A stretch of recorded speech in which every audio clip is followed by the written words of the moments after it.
In the dim glow of a moonlit greenhouse, a single black orchid unfurls its petals, whispering secrets of poison and betrayal that could topple an empire of wealth and lies. Welcome to The Black Orchid, a Bloom of Death, a Hercule Poirot mystery that will twist your mind like vines in the night. Grab a cup of tea, take a seat, and let the suspense unfold. If you're hooked on the intrigue, hit that subscribe button, because your support means the world to us. Chapter 1. The Invitation to Thornwood Manor. Friends, let's dive right into the heart of our tale, where the air is thick with the scent of exotic blooms and hidden motives. Our story begins in the bustling streets of London, where the great detective Hercule Poirot, with his impeccably waxed moustache and razor-sharp little grey cells, receives an unexpected summons. It's a crisp autumn morning in 1932, and Poirot is sipping his tisane in his cosy apartment on Whitehaven Mansions when a telegram arrives from Lady Evelyn Hargrove, the widow of a renowned botanist, Sir Reginald Hargrove. The message is urgent. Monsieur Poirot, calamity strikes Thornwood Manor. A priceless black orchid vanishes, and whispers of murder follow. Your expertise is begged. Come at once. Poirot, ever the man of method and order, raises an eyebrow. Black orchids, those rare, almost mythical flowers from the depths of South American jungles, prized by collectors for their velvety darkness and elusive beauty. Sir Reginald had made his fortune importing such rarities, building a greenhouse empire that supplied the elite of Europe. But murder? That piques Poirot's interest like nothing else. He packs his valise with his favourite herbal remedies and sets off by train to the countryside estate of Thornwood, nestled in the rolling hills of Sussex. As the locomotive chugs along, Poirot muses on the fragility of human nature, how greed can poison even the most beautiful things, much like a venomous bloom. Upon arrival, the manor looms like a Gothic sentinel, its ivy-clad walls hiding secrets behind mullioned windows. Lady Evelyn greets him at the door, her face pale and drawn, dressed in mourning black that matches the orchid in question. She's a woman in her 50s, elegant but frayed at the edges, with eyes that dart like frightened birds. Monsieur Poirot, thank heavens you've come, she says, leading him into the grand drawing room where a fire crackles against the chill. My husband passed away 6 months ago, officially of a heart ailment, but now, with the orchid stolen and strange happenings afoot, I fear it was no natural death. Poirot settles into a plush armchair, his keen eyes scanning the room. Portraits of stern ancestors, shelves lined with botanical tomes, and a faint floral aroma lingering in the air. He encourages her to recount the events. Lady Evelyn explains that Sir Reginald had acquired the black orchid, dubbed the Midnight Queen, from a shady explorer named Victor Kane, who claimed it was the last of its kind. Valued at over $50,000, it was the crown jewel of the manor's greenhouse. But 2 nights ago, during a lavish garden party for society's elite, the orchid vanished from its locked display case. Worse, the head gardener, old Mr. Wilkins, was found dead beside it, his body contorted, foam at the lips, as if struck by some deadly toxin. Poison, madame? Poirot inquires, his voice calm but probing. Lady Evelyn nods, wringing her hands. The doctor says it could be cyanide, but Wilkins had no enemies. And the orchid? It's not just stolen. There are rumours it carries a curse, bringing death to those who possess it. Sir Reginald himself grew obsessed with it, locking himself away for hours, muttering about its bloom of death. As Poirot listens, he begins to assemble the puzzle in his mind. Who attended the party? Lady Evelyn lists the suspects. Victor Kane, the explorer, who argued with Sir Reginald over payment before his death. Miss Clara Beaumont, Sir Reginald's ambitious niece, set to inherit the estate, but resentful of her uncle's favouritism toward his plants over people. Dr. Elias Thorne, a rival botanist who envied the black orchid and once threatened to ruin Sir Reginald's reputation. And finally, young Geoffrey Hargrove, Lady Evelyn's stepson from Sir Reginald's first marriage, a gambler in deep debt who might see the orchid as a quick fortune. Poirot requests a tour of the greenhouse, where the air is humid and heavy with the perfume of 1,000 flowers. The display case stands empty, its glass shattered, not forced from outside, but perhaps from within. He examines the scene meticulously. Faint footprints in the soil, a discarded glove smeared with sap, and a peculiar residue on the pedestal that smells faintly bitter. Ah, the little details. They speak volumes, Poirot murmurs to himself. Wilkins' body has been removed, but Poirot notes from the police report, hastily summoned by Lady Evelyn, that there were no signs of struggle, suggesting the gardener knew his killer. To illustrate the web of deceit, let's consider a practical tip for any aspiring sleuth among you. Always observe the alibis with a critical eye. Cain claims he was in the billiard room with guests. Clara says she was fetching wine from the cellar. Dr. Thorne insists he never left the drawing room, and Geoffrey swears he was outside smoking. But Poirot, with his methodical approach, jots notes. Who benefits most from the theft and murder? The orchid could fetch a black market price, or perhaps it's not stolen at all, but destroyed to cover a darker secret. As the sun dips low, casting long shadows over the manicured lawns, Poirot gathers the household for preliminary questions. Tension crackles like electricity. Eyes shift, voices falter. Cain, a rugged man with a scar across his cheek, boasts of his adventures, but sweats under Poirot's gaze. I brought the orchid fair and square, he growls. If it's cursed, blame the jungles, not me. Clara, a sharp-featured beauty in her 20s, fiddles with her pearls. Uncle was mad about that flower. It drove him to ruin our family. Dr. Thorne, bespectacled and pompous, scoffs. Reginald stole my research to cultivate it. Justice, perhaps? And Geoffrey, handsome but dissolute, stammers, I need money, yes, but murder. Never! Poirot smiles enigmatically, his grey cells whirring. He recalls a similar case from his past, a poisoned chalice at a Belgian soirée, where the obvious motive hid a deeper betrayal. Here, the black orchid isn't just a flower. It's a symbol of obsession, a bloom that masks death in its petals. Could Sir Reginald have discovered a toxin within it? A natural poison that someone weaponized? Wrapping up this opening chapter, we've set the stage at Thornwood Manor, introduced our cast of suspects, and glimpsed the enigma of the black orchid. But as night falls and a storm brews outside, Poirot senses the danger is far from over. Another petal is about to fall, leading us deeper into the mystery. Chapter 2. Shadows in the Greenhouse. The storm has arrived at Thornwood Manor, dear viewers, its thunder rumbling like a warning from the heavens. Rain lashes the Gothic windows, and the wind howls through the estate's ancient oaks, as if nature itself is urging Hercule Poirot to unravel the secrets buried within these walls. The great detective stands in the greenhouse, his polished shoes sinking slightly into the damp earth, his eyes gleaming under the flickering light of a single lantern. The air is thick with the scent of orchids, jasmine, and something sharper, something metallic, like fear. Tonight, Poirot is determined to peel back the layers of this mystery, to find the truth hidden among the roots and petals. The greenhouse is a cathedral of glass and iron, its panes fogged with condensation, creating an eerie, otherworldly glow. Rows of exotic plants stretch into the shadows, their leaves glistening like jewels in the storm's intermittent lightning. Poirot moves carefully, his cane tapping the stone path, avoiding the tendrils of vines that seem to reach for him. He's alone, or so he thinks, his mind replaying the day's discoveries. The empty display case looms ahead, a silent witness to the theft of the black orchid, its shattered glass catching the lantern's light like broken promises. Poirot kneels, his gloved fingers brushing the soil.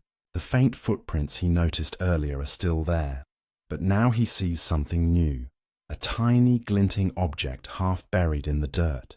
A cufflink, engraved with the letter G. Mon Dieu, Poirot murmurs, slipping the cufflink into his pocket. Could it belong to Geoffrey Hargrove, the debt-ridden stepson? Or is it a deliberate misdirection, a petal dropped to lead him astray? He straightens, his moustache twitching as he senses movement behind him.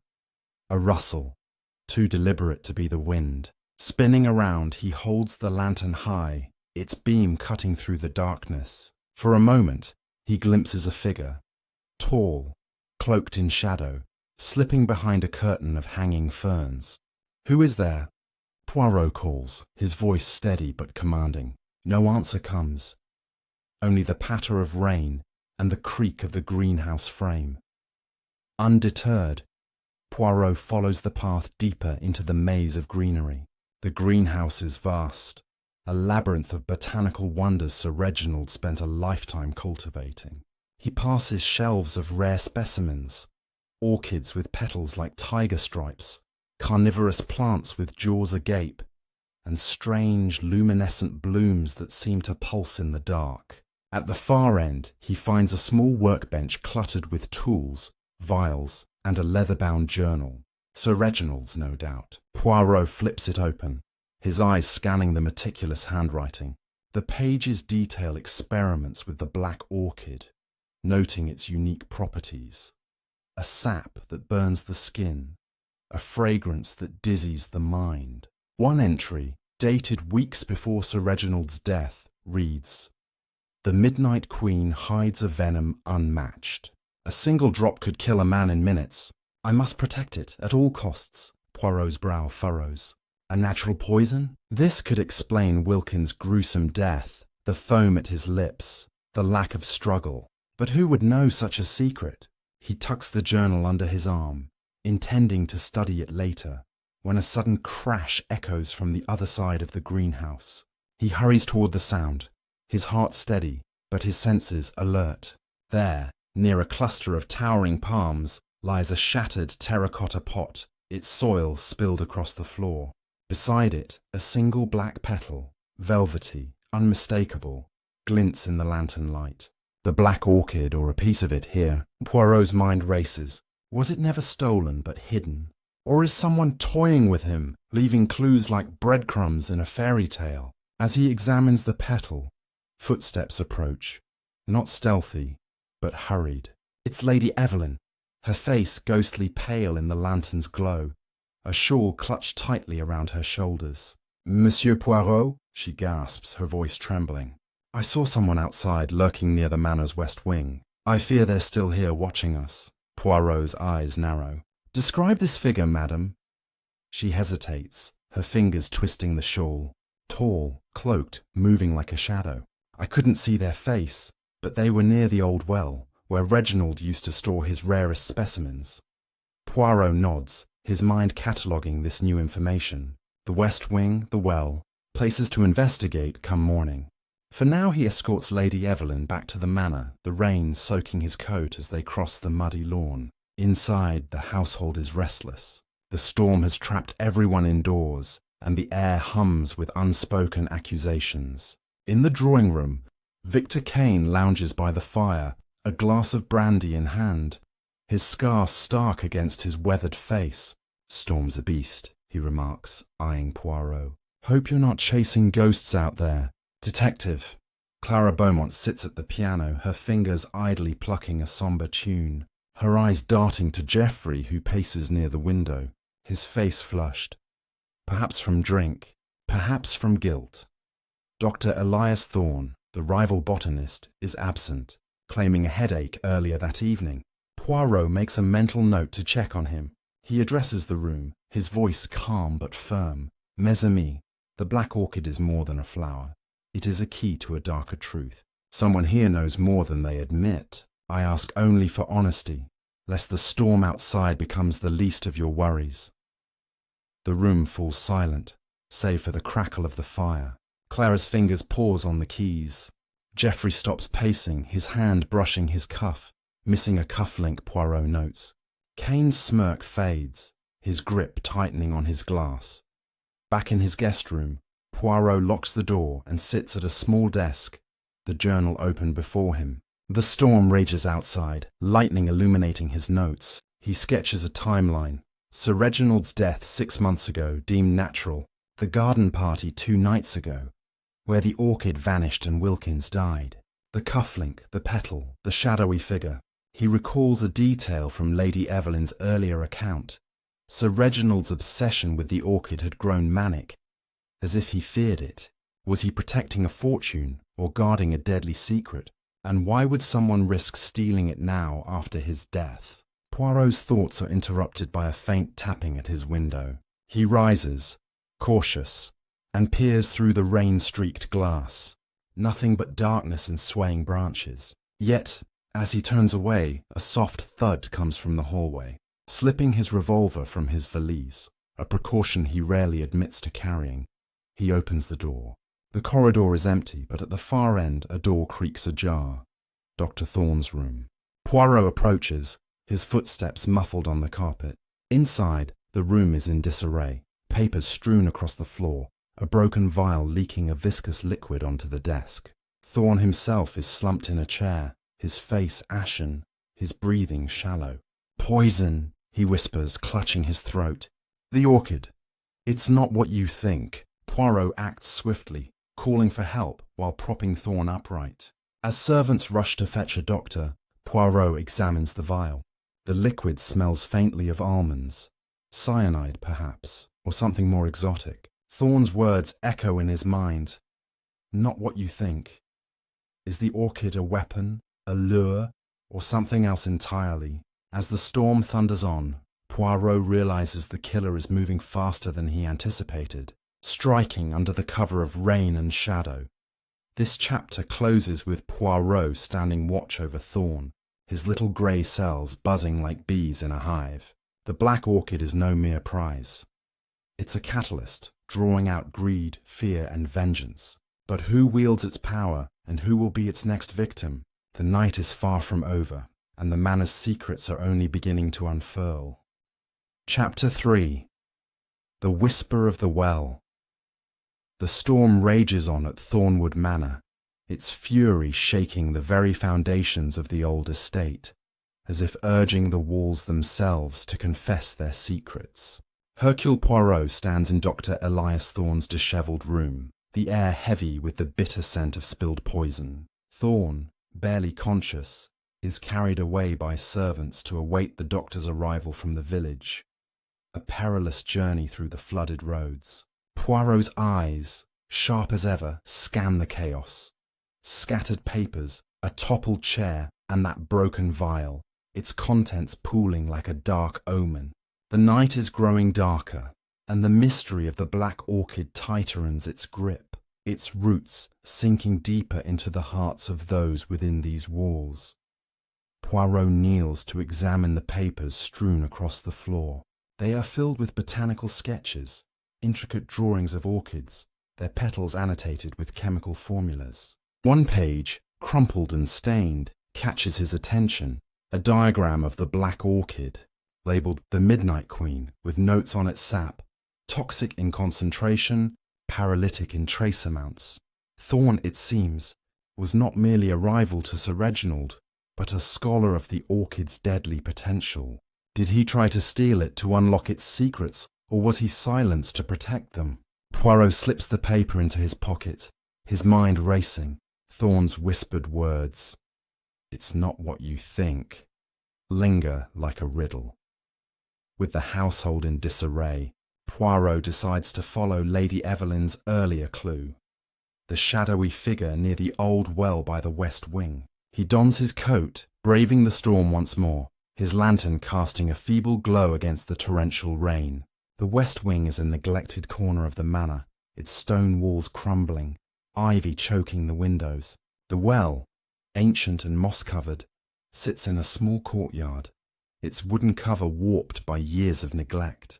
Poirot approaches cautiously, the wind whipping his scarf. The cover is slightly ajar, revealing a black void below. He leans closer, the lantern illuminating a glint of metal within. A small silver key, caught on a jagged stone just inside the well's rim. Curieux. Poirot mutters, fishing the key out with the tip of his cane. It's ornate, engraved with a tiny orchid motif, suggesting it unlocks something precious. Could it fit the display case from which the orchid was stolen, or does it guard another secret entirely? As he examines it, a twig snaps behind him. He turns, lantern raised, but the courtyard is empty save for the swaying shadows of storm-tossed trees. Yet Poirot's instincts, honed by years of unravelling human deceit, tell him he's not alone. Someone is watching, their presence as elusive as the orchid itself. Returning to the manor, Poirot seeks out Lady Evelyn, finding her in the library, her face illuminated by a single candle as she pores over old letters. Her hands tremble as she looks up. "Monsieur Poirot, any news of Dr. Thorne?" she asks, her voice strained. Poirot, ever tactful, assures her the doctor is on his way but presses for answers. "Madame, you mentioned the well. Did Sir Reginald ever use it for more than water?" Her eyes widen, then flicker with hesitation. "Reginald was secretive," she admits. "He kept a locked chest in the greenhouse, hidden beneath a trapdoor near the well. He said it held his most valuable notes, research no one could be trusted with." Poirot's interest sharpens. A hidden chest? This could be the key, literally and figuratively, to the orchid's disappearance. He asks to see the greenhouse again, and Lady Evelyn reluctantly agrees, leading him through the rain-soaked gardens. Inside, the air is still humid, the storm's roar muffled by the glass walls. She points to a stone slab near the workbench, barely noticeable under a layer of soil. Poirot pries it open, revealing a narrow compartment. Inside is a small iron chest, its lock matching the orchid-engraved key. With a soft click, the chest opens, revealing a bundle of papers and a single glass vial, sealed with wax, containing a dark, viscous liquid. Poirot handles the vial with care, noting its label, "Extract of Midnight Queen." The papers detail Sir Reginald's experiments, confirming the orchid's sap as a potent toxin, capable of killing swiftly or paralyzing slowly depending on the dose. One entry, dated the day before his death, reads, "I fear I've gone too far. The orchid's power is a curse, not a gift. If they learn the truth, all is lost." Who are they? Poirot wonders. The household, a rival, or someone closer, like his own family? As they return to the manor, a scream pierces the night. It's Clara Beaumont, standing in the hallway, her dress splattered with mud, her face pale as death. "It's Geoffrey," she cries. "I saw him outside near the west wing, digging in the rain." Poirot and Lady Evelyn rush to the scene, finding Geoffrey Hargrove soaked and shivering, a shovel in hand, beside a freshly disturbed patch of earth. "I wasn't digging," he protests, his voice slurred, his cufflinkless sleeve mud-stained. "I was looking for something I dropped." But his eyes betray panic, and Poirot notices the soil matches that found near the greenhouse footprints. "Enough, monsieur," Poirot says sharply. "What did you seek in the storm?" Geoffrey stammers, claiming he lost a watch, but his story falters under Poirot's piercing gaze. Clara, trembling, whispers, "He's been acting strange since the party, always sneaking off." Poirot files this away, noting the tension between the cousins. Is Geoffrey hiding the orchid or something more incriminating? And why was Clara watching him so closely? Back inside, the household gathers in the drawing room, the atmosphere thick with suspicion. Victor Kane, nursing another brandy, scoffs at Geoffrey's explanation. Digging for treasure, boy? Or burying evidence? Clara glares at him, her earlier fear replaced by defiance. "You're one to talk, Kane. You've been sniffing around the greenhouse since you arrived." Lady Evelyn, wringing her hands, pleads for calm, but Poirot senses the cracks in their facades widening. Someone here knows the orchid's fate and the poison's purpose. As the doctor arrives to tend to Thorne, Poirot retreats to his room, the key and vial safely tucked away. He sits by the fire, the storm's howl a constant reminder of the danger circling Thornwood. The chest's contents confirm the orchid's deadly potential, but why steal it? To sell it, to use its poison, or to destroy evidence of Sir Reginald's experiments? And the figure in the shadows, were they after the chest, or Poirot himself? He recalls a case in Brussels where a hidden key unlocked a family's darkest betrayal. Here, the orchid is the key, but to what? The night grows late, the manor creaking under the storm's assault. Poirot's little grey cells hum, piecing together the clues. The cufflink with G, the black petal, the key, the vial, and now Geoffrey's suspicious behaviour. Each is a thread in a tapestry of deceit, but the pattern remains elusive. As he drifts towards sleep, a faint noise, a soft scraping, comes from the wall behind him. He freezes, listening. The manor is alive with secrets, and someone is moving in the dark, ready to strike again. This chapter ends with Poirot on edge, the storm mirroring the turmoil within Thornwood Manor. The black orchid's shadow looms larger, its poison seeping into every corner. Who holds the next piece of this deadly puzzle, and what will it cost to uncover it? Chapter 4. The Echoes of Betrayal. The storm at Thornwood Manor has settled into a relentless drizzle, cloaking the estate in a grey mist that blurs the line between truth and deception. Hercule Poirot sits by the fire in his guest room, the faint scraping sound from the wall still echoing in his mind. Sleep is a luxury he cannot afford. Not when the manor hums with secrets, each one a step closer to the black orchid's deadly truth. The key and vial from the hidden chest rest on his desk, glinting like accusations in the firelight. Poirot's little grey cells are ablaze, weaving the threads of clues into a pattern that grows ever more intricate. Morning dawns sluggish and cold, the mist clinging to the windows like a shroud. Poirot rises early, his moustache impeccably groomed despite the restless night. He heads to the dining room, where breakfast is a tense affair. Lady Evelyn sits at the head of the table, her eyes red-rimmed, stirring her tea without drinking. Clara Beaumont picks at her toast, her gaze sharp and restless, while Geoffrey Hargrove slouches in his chair, his face haggard, the mud from last night's escapade still faintly visible on his cuffs. Victor Kane, ever the opportunist, piles his plate with bacon, his scar twitching as he smirks at the silence. Dr. Elias Thorne, miraculously recovered from his poisoning scare, joins them late, his spectacles fogged, his hands unsteady. A mild reaction, he mutters, avoiding Poirot's gaze. Nothing more. Poirot, sipping his coffee, observes the room like a chessboard. Each person is a piece, their moves calculated or desperate. He decides to probe further, starting with Thorne. Monsieur, your research on the black orchid. Why keep it secret? Thorne stiffens, his fork pausing mid-air. Reginald stole my work, he says bitterly. I was studying its properties long before he claimed the Midnight Queen. I had a right to know its secrets. Poirot nods, noting the venom in Thorne's voice. A man scorned is dangerous but poisoned. That suggests another hand at play. After breakfast, Poirot requests a private word with Clara. They walk to the conservatory, a glass-walled haven filled with ferns and the soft trickle of a fountain. Clara, her auburn hair catching the dim light, folds her arms defensively. I know what you're thinking, Monsieur Poirot, she says before he can speak. Geoffrey's a fool, digging in the rain like that, but he's no killer. He's too weak for it. Poirot raises an eyebrow. And you, mademoiselle, you watched him last night. Why? Clara hesitates, her fingers brushing her pearl necklace. I don't trust him, she admits. Uncle left the estate to me in his will, but Geoffrey's been scheming to contest it. He thinks selling the orchid could clear his debts.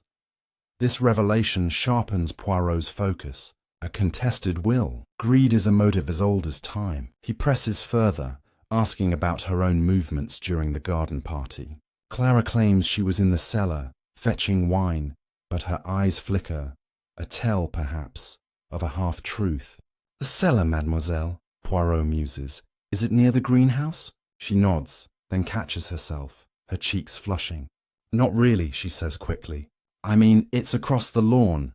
Poirot smiles, his mind noting the discrepancy. The cellar's proximity to the crime scene is worth investigating. Next, Poirot seeks out Victor Kane, finding him in the billiard room, chalking a cue with the confidence of a man who fears no scrutiny. "Monsieur Kane," Poirot begins, "your dealings with Sir Reginald were contentious, non?"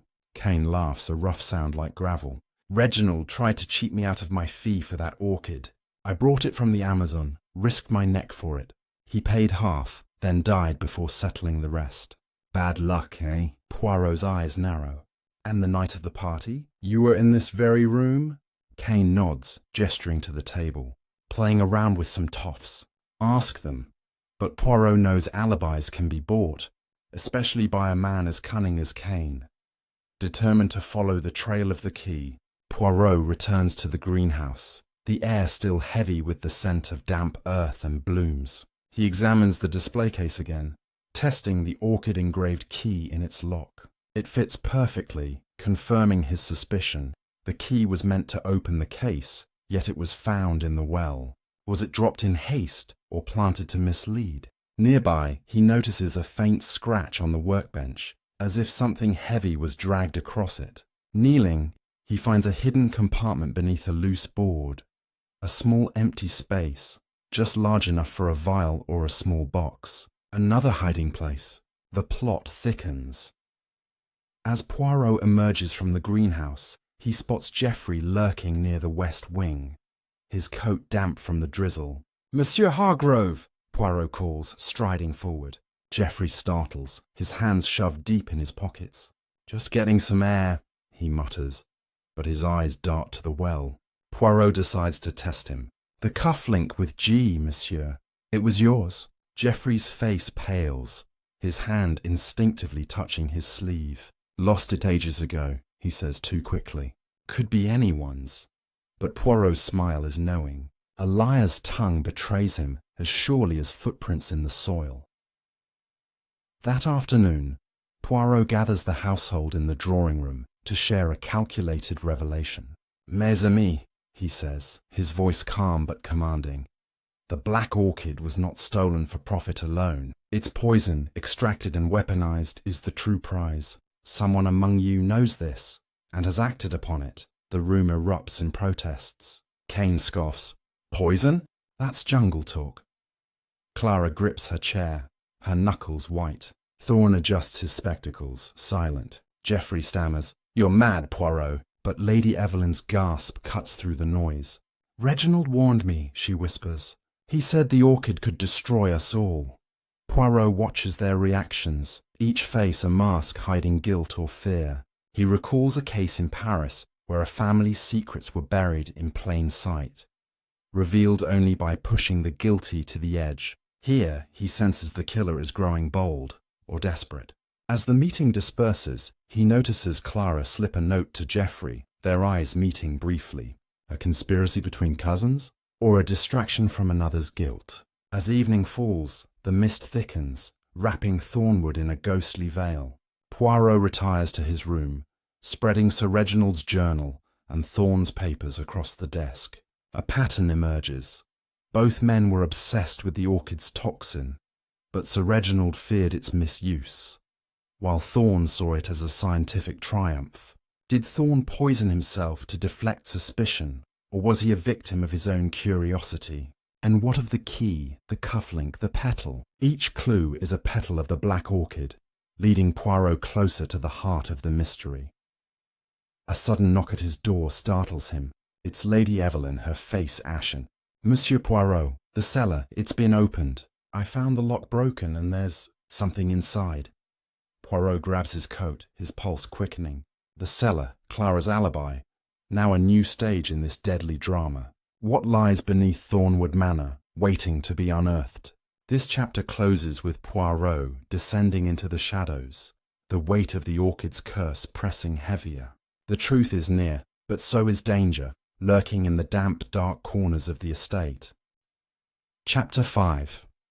The Cellar's Secret. The drizzle persists at Thornwood Manor, casting a veil of gloom over the estate, as Hercule Poirot follows Lady Evelyn through the dimly lit corridors toward the cellar. The air grows colder with each step, the musty scent of stone and earth replacing the manor's floral perfume. Lady Evelyn's candle trembles in her hand, casting flickering shadows that dance like spectres on the walls. Her words, "There's something inside," echo in Poirot's mind, a warning that the black orchid's deadly bloom is about to reveal another petal of truth. His little grey cells hum, alert to the danger lurking in the shadows of this ancient house. The cellar door, tucked beneath the main staircase, hangs ajar, its iron lock mangled as if pried open with force. Poirot examines it closely, noting fresh scratches on the metal, recent, deliberate. "Madame, when did you discover this?" he asks, his voice steady despite the chill creeping up his spine. Lady Evelyn clutches her shawl, her eyes wide. "Just an hour ago, Monsieur Poirot. I heard a noise, a thud like something heavy falling. I thought it was a servant, but when I checked, the lock was broken, and the door was open." Poirot nods, his lantern raised as he descends the narrow stone steps, Lady Evelyn trailing behind. The cellar is a cavernous space, its walls lined with racks of dusty wine bottles and crates of preserves. Cobwebs drape the corners, and the air is thick with the scent of damp earth and decay. Poirot's lantern cuts through the gloom, revealing a trail of disturbed dust on the floor, leading to a far corner where a wooden crate lies overturned. Beside it, partially covered by a burlap sack, is a small leather satchel, its clasp undone. Poirot kneels, his gloved fingers lifting the flap. Inside, he finds a bundle of letters tied with twine, a vial of dark liquid, identical to the one from the greenhouse chest, and a single black orchid petal, its edges curling like a dying ember. "Mon Dieu," Poirot murmurs, his mind racing. The vial's label reads Midnight Queen Extract, confirming its deadly contents. The letters, however, are a revelation.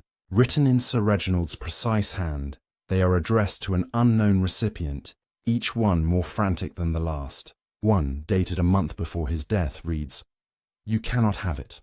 The orchid's power is too great. Its poison too dangerous. I will destroy it before I let you claim it." Another, barely legible, scrawls, "They know. I am watched." The manor is no longer safe. Poirot's eyes narrow. Sir Reginald feared betrayal, but from whom? Lady Evelyn gasps, peering over his shoulder. Reginald's letters. "He never told me he was writing to anyone."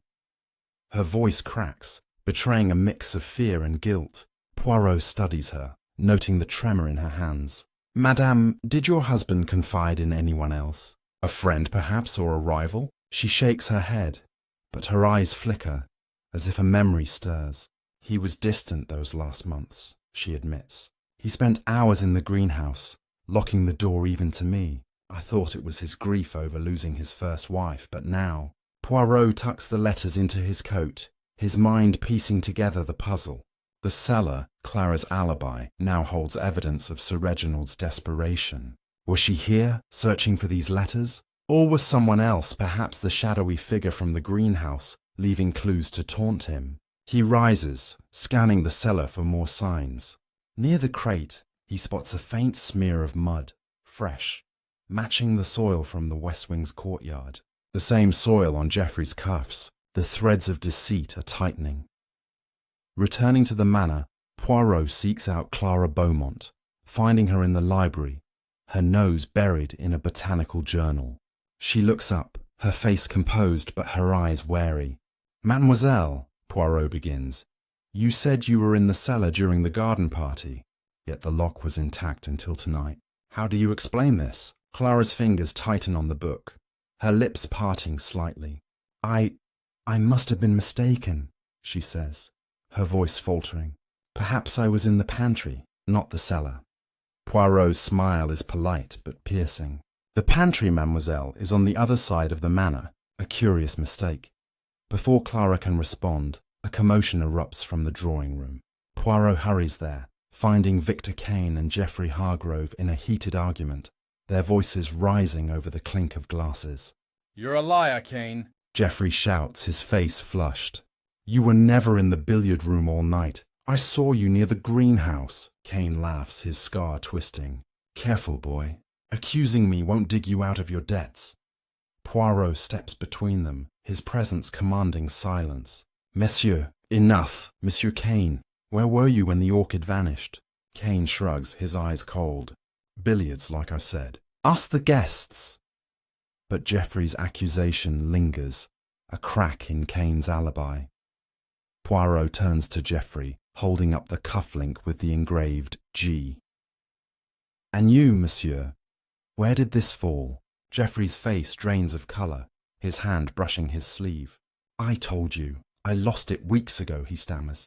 Someone must have found it, planted it. Poirot's gaze is unrelenting. Planted, like a seed in the soil you were digging last night? The room falls silent, the weight of suspicion heavy. Lady Evelyn, hovering near the door, looks as if she might faint.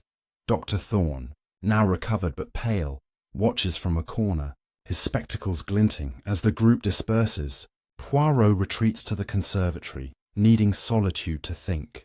The letters, the vial, the petal, all point to a conspiracy deeper than theft. Sir Reginald's fear of betrayal suggests he knew his life was in danger. Was the orchid stolen to hide its poison, or to use it? And the cellar? Why break the lock now after the party? Poirot recalls a case in Antwerp, where a hidden cache of letters exposed a murderer's motive. Here, the letters hint at an enemy within the manor, but the satchel's discovery feels staged, as if meant to be found. A soft creak interrupts his thoughts. He turns to see Dr. Thorne standing in the doorway, his face drawn. Monsieur Poirot, Thorne says, his voice low, I must speak with you, alone. They step into the conservatory's alcove, surrounded by ferns. Thorne's hands tremble as he speaks. I lied about my poisoning. It wasn't an accident. I took a trace dose of the orchid's sap to test its effects. I needed to know if Reginald was right about its power. Poirot's eyes narrow. And was he?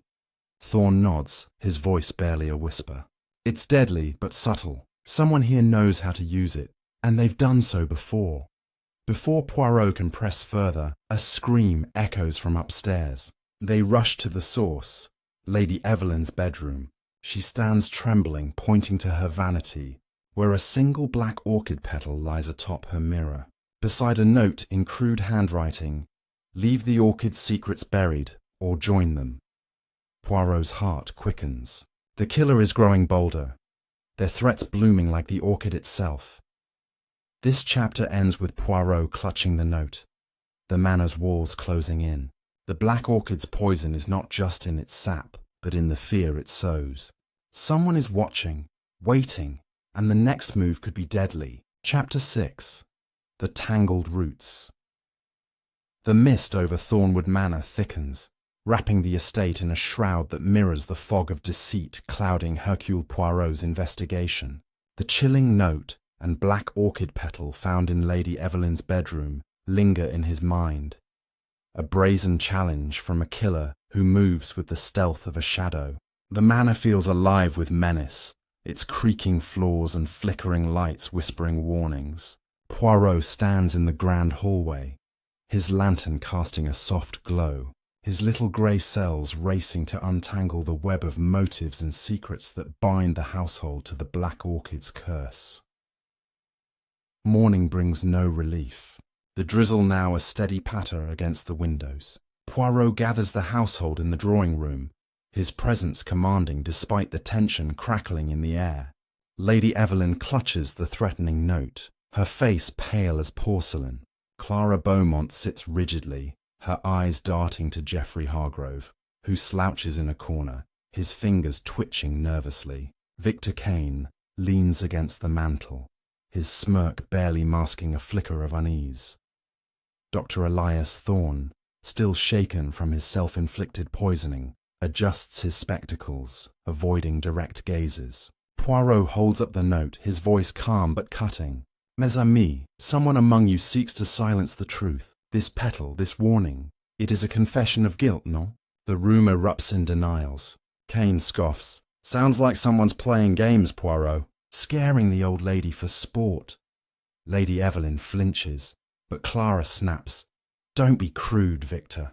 This is no game. Someone died. Geoffrey mutters. It's not me, I swear.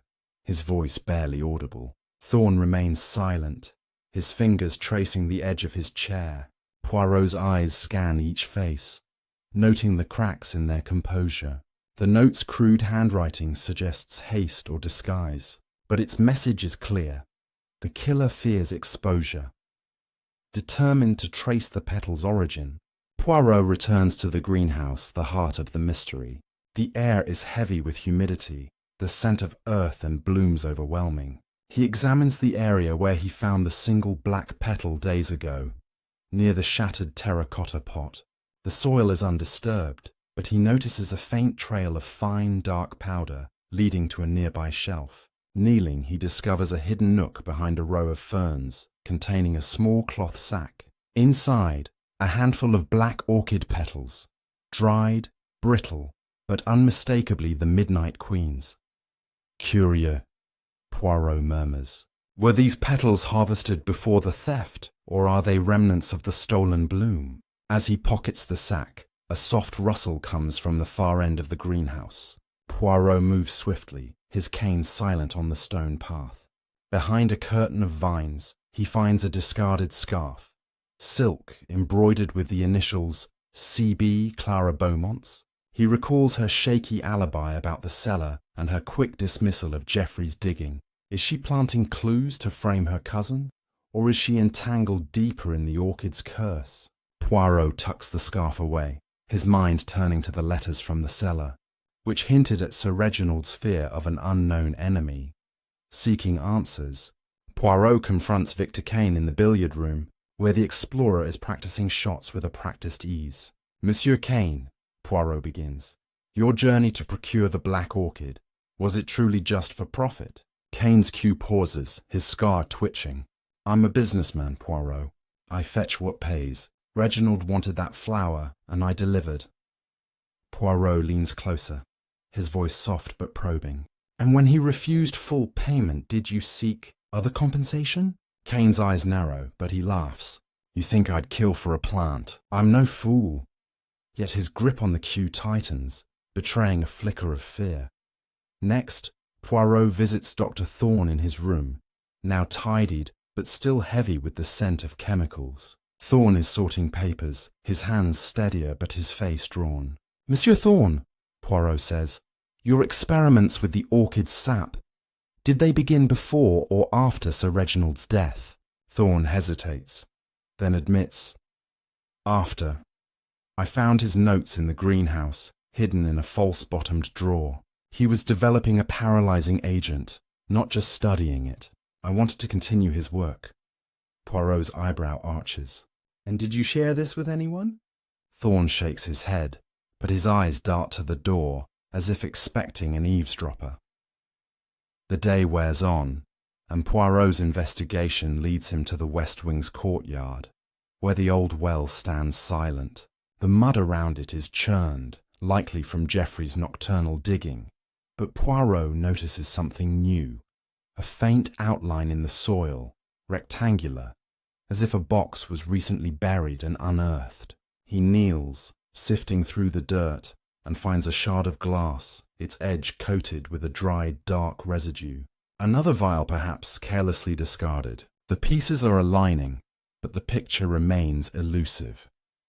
As evening falls, Poirot gathers the household for dinner, using the meal to observe their interactions. Clara avoids Geoffrey, her glances sharp with suspicion. Kane dominates the conversation, regaling the table with tales of jungle adventures, but his bravado feels forced. Lady Evelyn, picking at her food, mentions a memory. Reginald once said the orchid's petals could be ground into a powder, undetectable in food or drink. The table falls silent, forks pausing. Poirot notes Geoffrey's sudden pallor and Thorne's quick glance at his glass. Poison, it seems, is on everyone's mind. Later, in his room, Poirot spreads out his clues. The cufflink, the key, the vials, the letters, the petals, the scarf, and now the glass shard. Each is a fragment of the Black Orchid's story, but the killer's identity remains a shadow. He recalls a case in Vienna where a hidden stash of evidence pointed to a trusted confidant. Here, the petals in the greenhouse suggest someone is hoarding the orchid's remains, perhaps to use its poison again. But why leave a petal in Lady Evelyn's room? To frighten her into silence, or to frame another? A sudden thud from the hallway snaps Poirot from his thoughts. He opens the door to find a small, leather-bound book lying on the floor, as if slipped under his door. Its pages are filled with Sir Reginald's handwriting, a continuation of his journal. But this one is different, personal, almost confessional. One entry, dated days before his death, reads, "I trusted her, but she betrayed me. The orchid is my only leverage now. If I die, look to the heart of the manor, her." Poirot's pulse quickens. Lady Evelyn, Clara, or someone else entirely? This chapter closes with Poirot clutching the book, the manor's secrets pressing closer. The Black Orchid's roots run deep, entangling love, betrayal, and death. The killer is watching, their next move imminent, and Poirot must act swiftly to prevent another bloom of death. Chapter 7. The Heart of the Manor.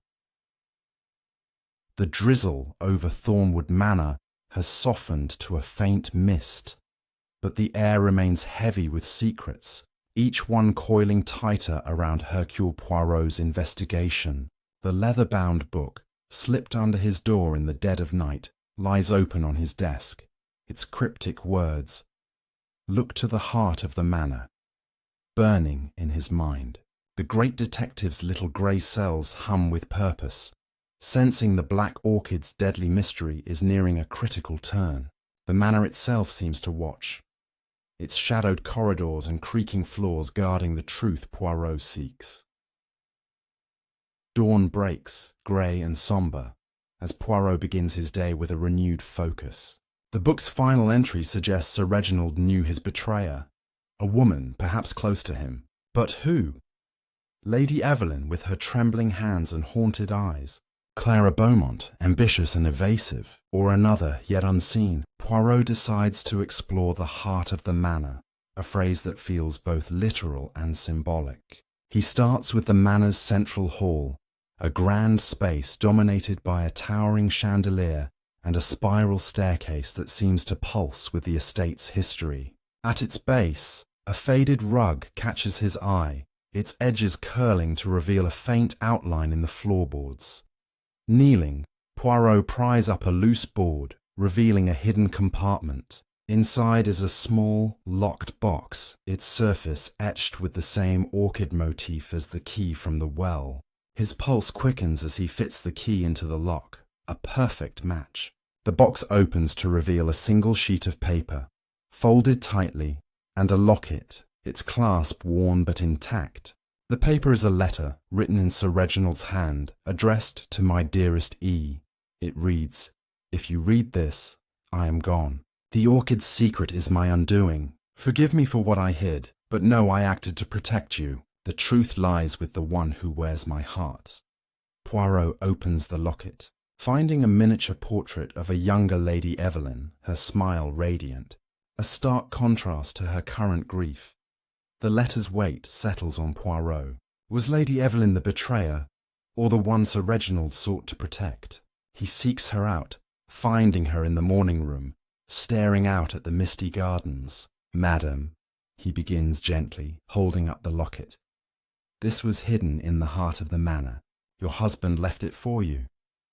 Her eyes widen, tears welling as she takes the locket, her fingers tracing the portrait. "He gave me this years ago," she whispers, "before everything changed, before the orchid consumed him." Poirot presses. "Did he speak of a betrayal?" Lady Evelyn hesitates, then nods. "He said someone close was working against him, but he wouldn't name them. He feared for me." Poirot's mind churns. The letter suggests Sir Reginald hid something, perhaps the orchid's true purpose, to shield Lady Evelyn. But the threatening note in her bedroom implies she's a target. He shifts his focus to Clara, whose evasions grow more suspect. He finds her in the conservatory, arranging flowers with a precision that feels rehearsed. "Mademoiselle," he says, "your uncle's letters speak of betrayal." Did you know of his fears? Clara's hands pause, a petal falling from her grasp. He was paranoid, she says sharply. Obsessed with that wretched flower. He thought everyone was after it, but her voice wavers, and Poirot notes the faint tremble in her fingers. Determined to test Geoffrey's role, Poirot tracks him to the stables, where he's brushing down a horse, his movements agitated. Monsieur Hargrove, Poirot says, producing the cufflink. This was found near the crime. Your denials grow thin. Geoffrey's face hardens, his eyes flashing. I told you it's not mine anymore. Someone's setting me up, probably Clara, to secure her inheritance. His accusation hangs heavy, but Poirot senses truth mixed with desperation. Geoffrey's debts make him a suspect, but his fear suggests he's also a pawn.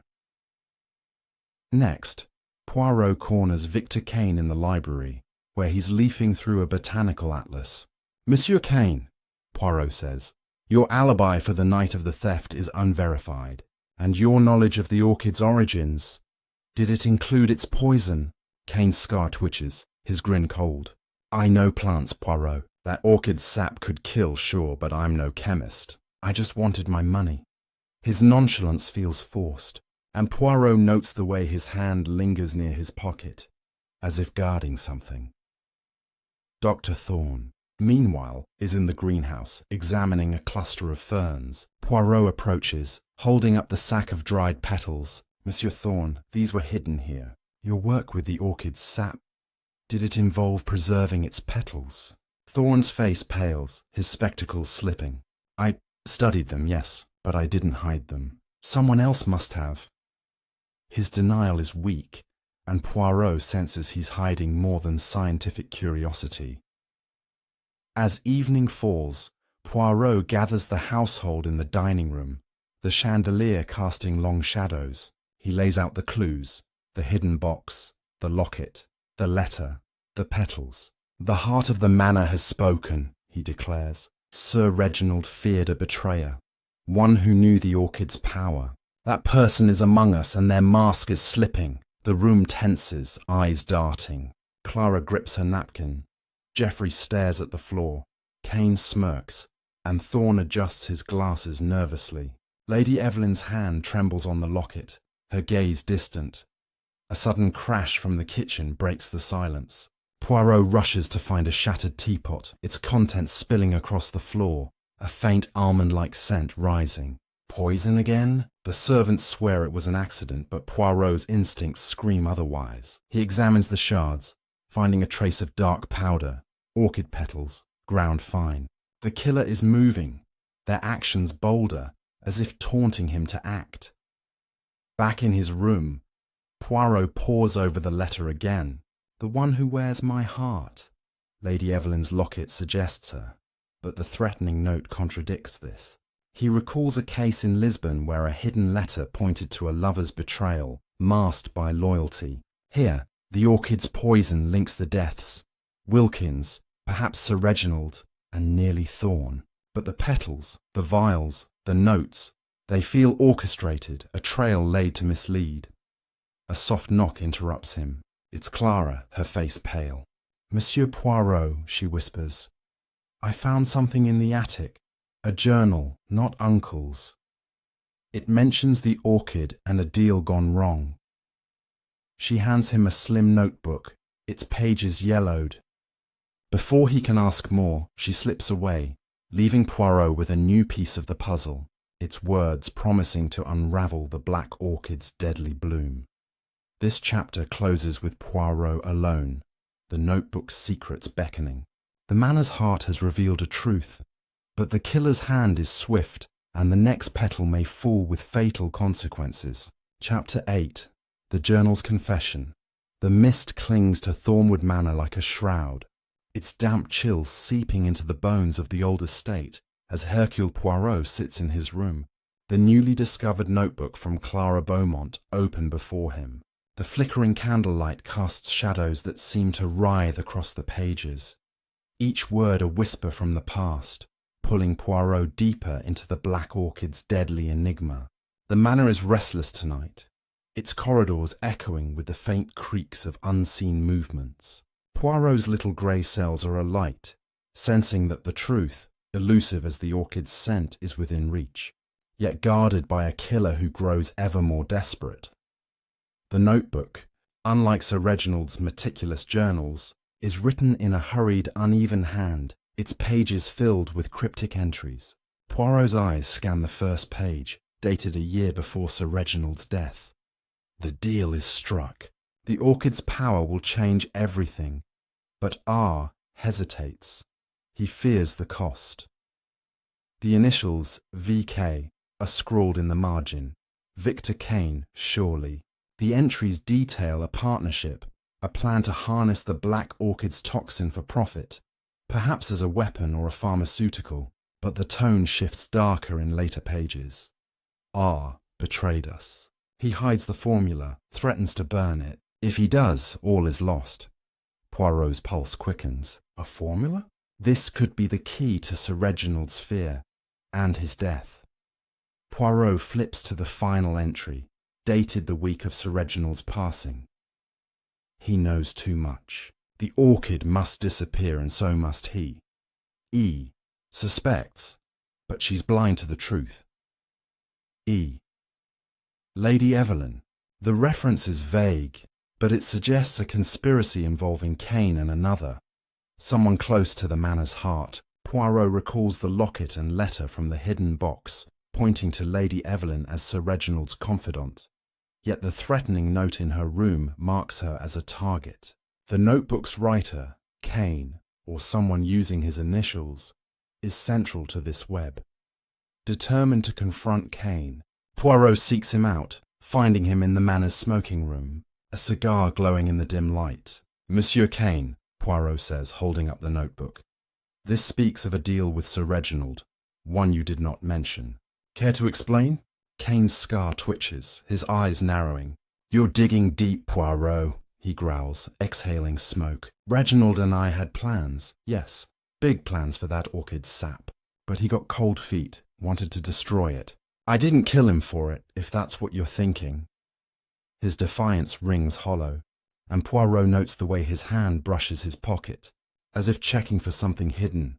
Leaving Kane, Poirot seeks Clara, curious about how she found the notebook. He finds her in the attic, surrounded by dusty trunks and cobwebs, her face pale but composed. Mademoiselle, he begins, this notebook, where exactly did you find it?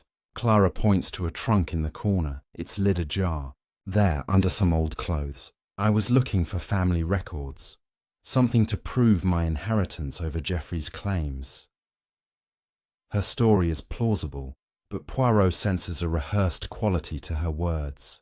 Did she plant the notebook to shift blame, or is she genuinely uncovering the manor's secrets?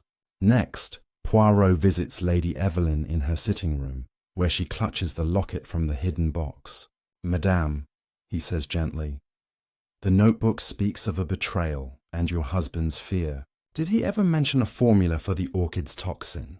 Lady Evelyn's eyes cloud with tears. He spoke of a discovery, she says softly, something he regretted. He said it could ruin lives, that he'd hidden it where no one would look. I thought he meant his journals, but now... Her voice trails off, and Poirot senses she's withholding a piece of the puzzle, perhaps out of fear. As midday approaches, Poirot returns to the greenhouse, drawn by the notebook's mention of a hidden formula. The air is thick with the scent of damp earth and blooms, the glass walls fogged with mist. He examines the workbench, recalling the hidden compartment he found earlier. This time he notices a faint seam in the wood, barely visible. Prying it open with his cane, he uncovers a small metal tin, rusted but intact. Inside is a single sheet of paper covered in Sir Reginald's precise handwriting, a chemical formula detailing the extraction of the orchid's sap into a concentrated toxin. A note in the margin reads, "For E's safety, this must never see light." Poirot's mind races. The formula confirms Sir Reginald's fear of the orchid's power. But why hide it here, and not in the cellar or the heart of the manor? He recalls a case in Prague where a hidden document revealed a killer's motive, disguised as a protector's act. Here the formula is a prize worth killing for, but who sought it? Kane, with his business dealings. Thorne, with his scientific obsession, or someone closer, manipulating the others. A sudden shout from the manor interrupts his thoughts. Poirot hurries inside to find Geoffrey Hargrove in the drawing room, his face flushed, arguing with Dr. Thorne. "You knew about the formula," Geoffrey accuses, his voice shaking. "You were in the greenhouse that night, not me." Thorne, pale behind his spectacles, retorts, "You're desperate, boy. Your debts make you a liar." The tension is palpable, and Poirot steps in, his voice calm but firm. "Messieurs, accusations without proof are but noise. Monsieur Thorne, were you in the greenhouse during the party?" Thorne hesitates, then admits, "Briefly, to check my notes. But I saw nothing." The household gathers, drawn by the commotion. Clara watches silently, her eyes flicking between Geoffrey and Thorne. Lady Evelyn wrings her hands, murmuring about curses. Kane, lounging nearby, chuckles darkly. "Seems everyone's got a secret, Poirot. Good luck sorting the liars." Poirot's smile is enigmatic. "The truth, Monsieur Kane, is like an orchid. It blooms in time." As night falls, Poirot retires to his room, the formula and notebook beside him. The manor is quiet, but the silence feels like the calm before a storm. He recalls the almond-scented teapot, the ground petals, the threatening note. The killer is weaving a deadly dance, and the formula is their prize. But the notebook's mention of E and betrayal gnaws at him. Is Lady Evelyn a victim, or a mastermind hiding behind grief? A faint creak outside his door snaps him alert. He opens it to find nothing but an empty corridor. Yet a single black orchid petal lies on the floor, its edges freshly torn. A message or a warning? Poirot's heart steadies. The killer is close, their steps echoing in the manor's heart, and the next revelation may be the deadliest yet. This chapter closes with Poirot clutching the petal, the black orchid's curse tightening its grip. The formula is the key, but the betrayer's identity remains a shadow, ready to strike before the truth can bloom. Chapter 9. The Bloom of Truth. The mist over Thornwood Manor has lifted, but a chill lingers in the air, as if the estate itself holds its breath, awaiting the revelation of its darkest secrets. Hercule Poirot stands in his room, the single black orchid petal, freshly torn and left at his door, clutched in his gloved hand. Its velvety surface is a silent taunt, a sign that the killer is circling closer, their desperation growing with each clue Poirot uncovers. The formula for the orchid's deadly toxin, the cryptic notebook, and the whispers of betrayal swirl in his mind, his little grey cells weaving them into a tapestry that is almost complete. Tonight, he vows, the truth will bloom. The morning is crisp, the manor's halls quiet, save for the distant clatter of breakfast preparations. Poirot begins his day by re-examining the notebook's final entry. E suspects, but she's blind to the truth. The reference to E, likely Lady Evelyn, gnaws at him. Is she a victim, a pawn, or something more? He seeks her out in the morning room, where she sits with a cup of tea, the locket from the hidden box dangling from her neck. "Madame," Poirot says gently, "your husband's letter spoke of protecting you. Did he ever hint at who threatened him?" Lady Evelyn's eyes meet his, shadowed with grief. "He said only that someone he trusted had turned against him," she murmurs. "I thought it was his imagination, but now I fear I was wrong." Poirot nods, his mind turning to the formula hidden in the greenhouse. Its existence suggests a motive beyond theft, power perhaps, or vengeance.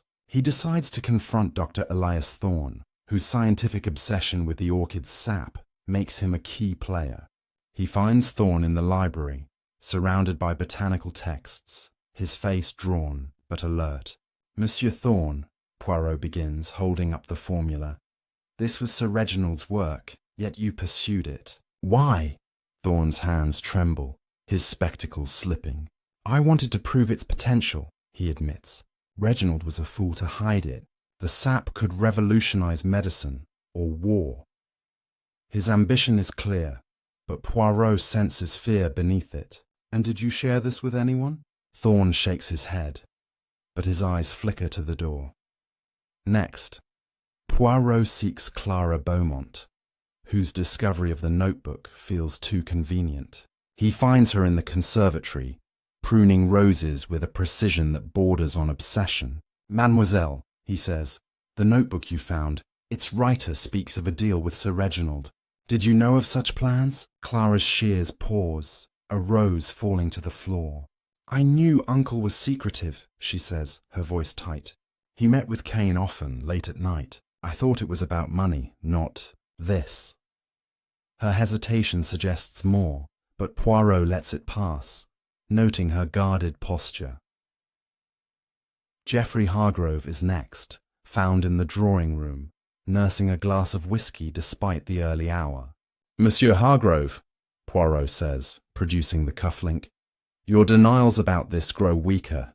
And your digging, what did you seek?" Geoffrey's face flushes, his voice sharp. "I told you I lost that cufflink, and I was looking for personal things, not your damned orchid." His anger feels genuine, but Poirot senses a deeper fear, perhaps of being framed. Victor Cain, lounging in the billiard room, is Poirot's final stop. "Monsieur Cain," he says, holding up the notebook, "your initials mark a deal gone sour." "Did you kill to reclaim the orchid's power?" Cain's scar twitches, his laugh cold. "You're barking up the wrong tree, Poirot. I wanted my money, not a murder rap. Reginald's death was his own doing. Too much stress, maybe." His defiance is bold, but Poirot notes the sweat on his brow. As noon approaches, Poirot gathers the household in the grand hall, the chandelier gleaming above like a judge's gavel. He lays out the clues, the formula, the notebook, the petal, the locket. "Mes amis," he declares, "the black orchid is no mere flower. It is a weapon, its poison coveted by one among you. Sir Reginald died to protect its secret, and Wilkins to silence it. The killer's hand is steady, but their fear betrays them." The room is silent, eyes darting. Lady Evelyn clutches her locket. Clara grips her chair. Geoffrey stares at the floor. Cain smirks, and Thorne adjusts his glasses nervously. Poirot paces, his voice rising. The notebook speaks of betrayal, the formula of power, the petal of intent, but the heart of the manor, the locket, points to love twisted by greed. He turns to Lady Evelyn. "Madame, your husband hid the formula to protect you, but someone used it against him." She gasps, tears falling. Poirot shifts to Clara. "Mademoiselle, your notebook was a convenient find, was it not?" Clara pales, stammering. "I found it, that's all." He faces Geoffrey. "And you, monsieur, your digging suggests a search for more than a lost watch." Geoffrey's hands clench, but he says nothing. Before Poirot can continue, a servant bursts in, breathless. "Monsieur Poirot, the greenhouse, it's on fire." The household rushes outside, where flames lick the glass walls, smoke billowing into the sky. Poirot's heart sinks. The greenhouse, the heart of the mystery, is under attack. He races forward, shouting for water, but the fire spreads swiftly, devouring the plants within. Through the smoke, he glimpses a figure, tall, cloaked, fleeing toward the west wing. As servants battle the blaze, Poirot pursues, his cane tapping the wet grass. The figure vanishes near the old well, but he finds a dropped object, a small empty vial, its label singed but readable. Midnight Queen extract. The killer is destroying evidence, burning the orchid's secrets to ash. Poirot returns to the manor, his mind racing. The fire was no accident. It was a desperate act to bury the truth. Back inside, the household is in chaos, faces smudged with soot. Poirot gathers them again, his voice steady. "The fire was a confession," he says. "The killer seeks to erase the orchid's power, but they cannot erase the truth." He holds up the vial. This was their weapon, and their mistake. Eyes widen, and Poirot senses the killer's panic rising. The notebook, the formula, the petal, all point to a motive, but the fire suggests time is running out. This chapter closes with Poirot standing amid the smoke, the manor's secrets burning but not yet lost. The black orchid's final petal is about to fall, and with it, the killer's mask. Chapter 10. The final petal falls. The acrid scent of smoke lingers over Thornwood Manor, the greenhouse now a charred skeleton, its glass walls shattered like the illusions that have cloaked this deadly mystery. Hercule Poirot stands in the grand hall, the household gathered before him, their faces etched with fear, guilt, and anticipation. The black orchid's curse has woven a web of betrayal, poison, and death, but Poirot's little grey cells have unravelled its threads. The mist outside has cleared, and the truth, sharp as a blade, is ready to bloom. Tonight, the killer's mask will fall, and every secret will be laid bare. Poirot begins, his voice steady, commanding the room. Mes amis, the black orchid is no mere flower. It is a symbol of greed, fear, and treachery. Sir Reginald Hargrove died not of a heart ailment, but of poison, crafted from the orchid's deadly sap. Wilkins, the gardener, was silenced to protect this truth, and Dr. Thorne nearly joined them. The fire last night was a desperate act to destroy evidence. But the truth cannot be burned. He holds up the singed vial, the notebook, the locket, and the final black petal, each a piece of the puzzle now complete.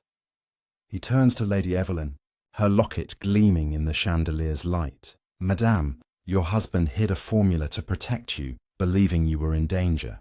His letter spoke of a betrayer, someone close, but you, I fear, knew more than you admitted.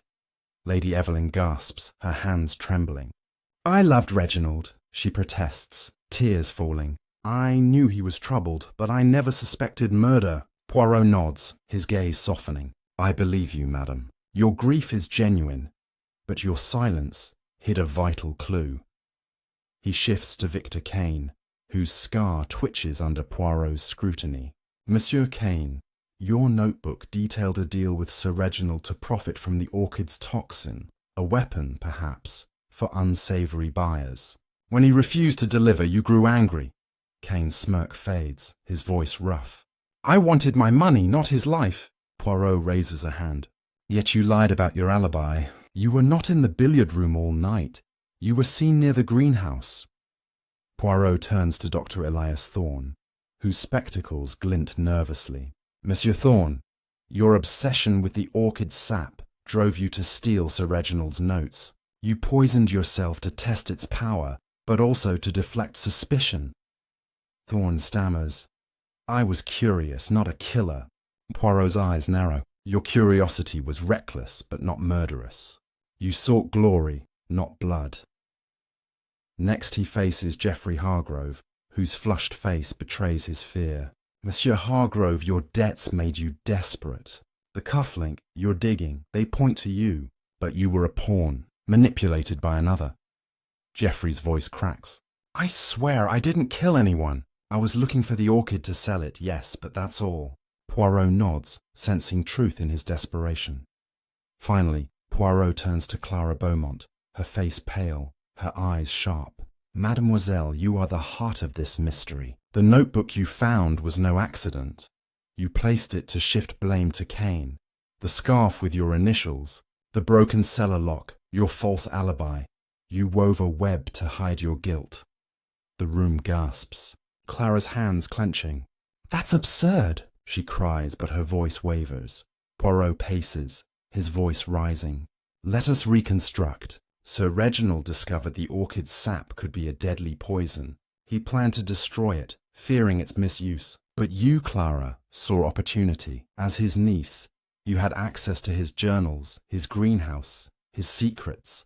You learned of the formula and sought to sell it, perhaps through Kane's contacts. When Sir Reginald refused, you poisoned him, disguising it as a heart ailment. Wilkins, the gardener, suspected you. He saw you in the greenhouse tampering with the orchid, so you used the sap to silence him, staging the theft to cover your tracks. Clara's face twists, but Poirot continues. The petals, the vials, the threatening note. They were your misdirection, meant to confuse and frighten. You broke the cellar lock to plant the satchel, framing Kane. The fire was your final act, burning the greenhouse to destroy the remaining orchids and evidence. But you left traces: the scarf, the petal at my door, the ground powder in the teapot. Your ambition betrayed you. Clara leaps to her feet, her voice shrill. You have no proof. Poirot holds up the formula. This, mademoiselle, was hidden in the greenhouse, where you worked closely with your uncle. The handwriting in the notebook, yours disguised to mimic Kane's, and the petal in Lady Evelyn's room, a cruel taunt to keep her silent, believing she was next. He produces the scarf, its initials Stark. You drop this, thinking it lost in the chaos. The household is silent, eyes on Clara. Lady Evelyn sobs. Clara, how could you? Geoffrey stammers. I knew she was scheming, but this? Kane laughs bitterly. Clever girl, but not clever enough. Thorne shakes his head, stunned. Clara's composure cracks, her eyes wild. You can't prove it, she screams, but her voice betrays her guilt. Poirot steps closer, his voice calm but unyielding. The police, summoned this morning, will test the vial's contents, the powder in the teapot, the residue on the glass shard. Your fingerprints, mademoiselle, will tell the tale. You killed for the formula, for the inheritance, for power. But the Black Orchid's curse caught you. Clara collapses, sobbing as servants restrain her. Poirot addresses the room. The orchid's power was its poison, but its true curse was greed. Sir Reginald died to protect his family, but betrayal bloomed within. Let this be a lesson. Truth, like a flower, cannot stay buried. As the police arrive, taking Clara away, the manor feels lighter, its shadows lifting. Lady Evelyn clutches her locket, vowing to honour her husband's memory. Geoffrey, shaken, promises to reform. Kane slinks away, his plans thwarted. Thorne, chastened, vows to abandon his experiments. Poirot, his work done, prepares to leave, his moustache twitching with satisfaction. This final chapter closes with Thornwood Manor at peace. The Black Orchid's deadly bloom withered. The truth has prevailed, thanks to Poirot's little grey cells. If you've enjoyed this tale, dear viewers, grab a cup of tea and join us for more mysteries. Hit that subscribe button, like, and comment below. Your support means the world to us.